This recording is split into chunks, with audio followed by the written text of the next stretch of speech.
Right, boys, 2024, a year to actually get after it and go and take what's yours when it comes to physique transformation. I'm going straight for the jugular. We're hitting fucking chest training first. Chest training, probably one of the harder muscle groups for guys to train. To be honest, boys, training your chest, there's just a formula to it. It's the same as getting fucking birds. Once you understand the formula, do these set amount of things, the thing will blow. Just like when you understand women, we know they all just flock to you because you get the game, and it's the same when it comes to this. And we'll probably agree, the chest is like anatomically, the way it sits, it's actually quite a difficult muscle to grow. So no surprise that people have a hard time growing this. There's a lot where if you don't get it right, there's so much going on at the shoulder joint, you're going to end up with a fucked shoulder, you're going to get injured, and then fuck, your chest will be even flatter because you literally cannot train it. So it's a problem. So why should you listen to me on this video about chest training? Who the fuck am I and what do I know? Well, I'm going to share a little story with you. And there's a reason this photo is up, like opening this video. This is me in the middle of a rave in Barcelona, probably a few years ago. I fucking love raving. The music's sick, women are sexy, there's people everywhere. It's a great place to socialize, make friends, have deep conversations, and get onto birds. But most of the time you go to these raves abroad especially, most of the time people are dressed down, i.e. they're not really wearing that much, and most of the time you will have your top off. So there's nothing more painful than going to these events and not looking your best, you know, not being in the best condition that you possibly could be, because you're going to limit your potential here. You're going to limit the caliber of person that you're actually talking to. Now, it's not that everyone needs to be in great shape to have a conversation. That's not what I'm saying. But what I'm saying is, if you were in fucking great shape, it will get you in conversations that you wouldn't have been able to, you know, if you weren't in great shape, because the average person isn't in great shape. But if you fucking go there looking like a G this summer, you're going to speak to fitter birds, and you're going to speak to guys that also have a better physique, who generally operate on better levels. It's just from what I've seen from experience, being in Ibiza, being in Barcelona, like that's just the way it is. It's just the way the cookie crumbles. It's kind of a non-negotiable for us that we need to get in shape. And I just want to quickly open your perspective when it comes to like getting into shape. And we're going to get into the meats of how we're actually going to grow you a chest, but I just wanted to open with this first because I do like to blend philosophy and bodybuilding together. I think everything starts with philosophy, and it will definitely be the backbone of the things we speak about on this channel. So first question, why do you get in shape? Most of the time it's to look better, cool, but to go a bit deeper it's so you can feel better, cool, but to go a bit deeper than that it's to feel more confident. Okay, why do you want to feel more confident? Well, because then that will increase the confidence that will then allow you to go and achieve the things that you don't think you're worthy of having right now. Like, you would go and speak to a certain person if you had an immaculate physique, because you'd be like, yeah, I'm a man of discipline, I look sick, I am well worthy of going and speaking to this individual.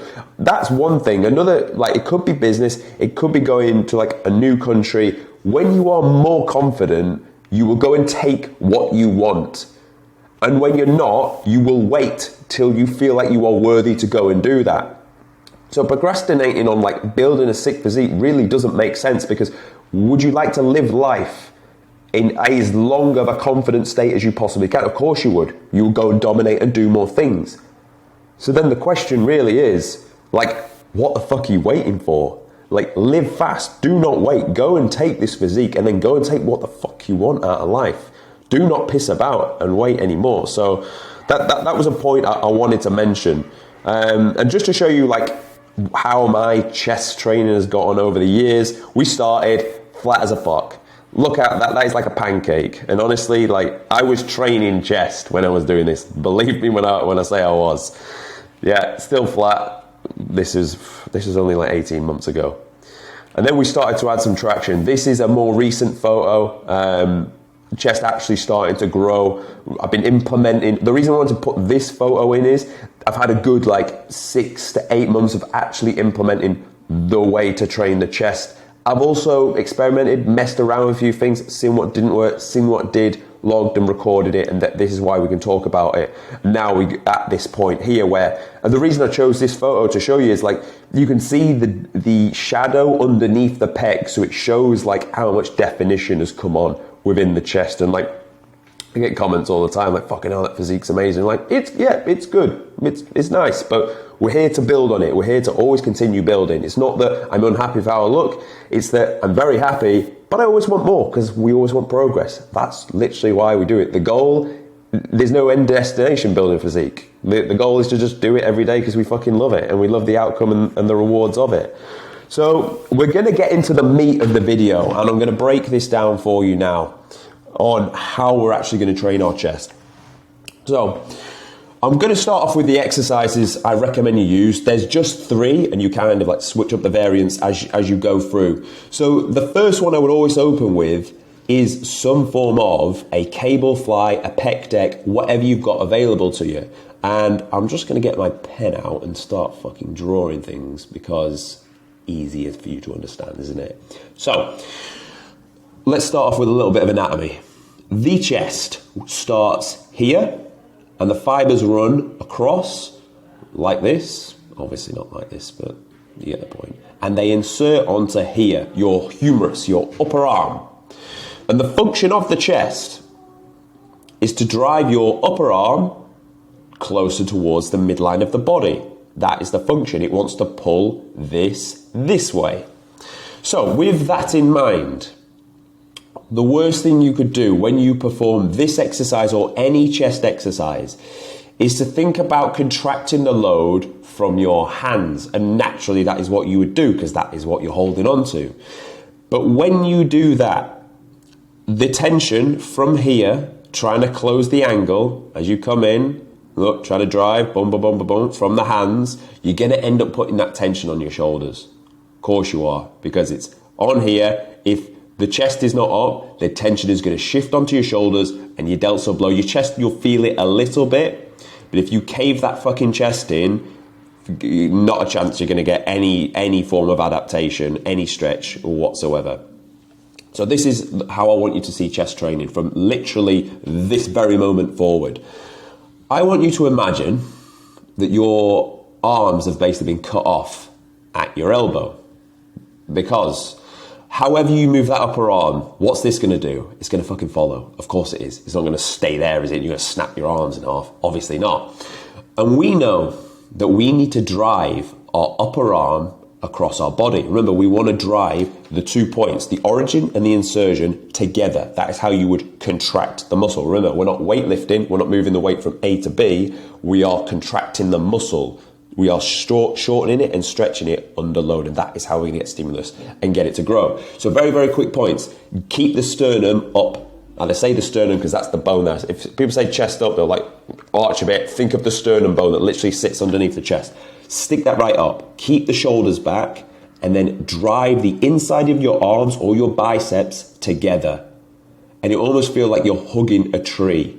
And that in that very moment is like, when people say grow the inner chest, this will grow your fucking inner chest. It'll grow every fiber of your chest if you do this right. Little tips as well. Make sure the cable is in line with the majority of the pec fibers. If it's too high, it'll end up rushing down here. And if it's too low, it'll end up going up here. So always start with this. 2 sets, 12 to 15. With your tempo, it want to look a bit like this. So steady out. 3, 2, 1. Pause. Drive. 1, 2. Squeeze. 1, 2, and back out. 2 sets, 12 to 15. 1 set, 15 to 20. Jobs are fucking good in. Very, very useful exercise. Definitely do it. The next exercise, there's a reason that this exercise has been around for a long time. Because it is a fucking brilliant exercise. It is just butchered so heavily. I used to butcher it myself. I used to complain that I don't really feel it. And this is why you don't feel it. This exercise only challenges, or mainly challenges, the muscle as it is in this position, what is known as the lengthened position of the muscle. And the reason that is because the joints are stacked furthest away from each other, what is known as like a moment arm, the distance away from the working joint and the load. That's the furthest away at this point. So what's holding it together? The muscles. Otherwise all the joints would fall on the floor. However, when the weight comes back up to the top, the joints are now stacked together. So there is no real resistance sitting onto the chest. So with that in mind, the focus is not the way up. the focus is actually the way down. So you want to think about rowing the weight down and almost pulling your chest fibers apart. And you want to spend a good second there. And right at this very point, your fibers want to feel like fucking guitar strings. You've literally pulled them apart. They're stretched, they're under tension, and now you're going to drive them back together. Another important thing to understand, when we train our chest, we are not moving our arms at right angle, which would look like this. The reason for this, you will get less range of motion and you'll end up fucking your shoulders because the shoulder doesn't want to move into that position. Instead, you want to move your elbows or your upper arms 45 degrees from the torso. That is not 45-degree line. Can we remove that? Yes. Okay, here.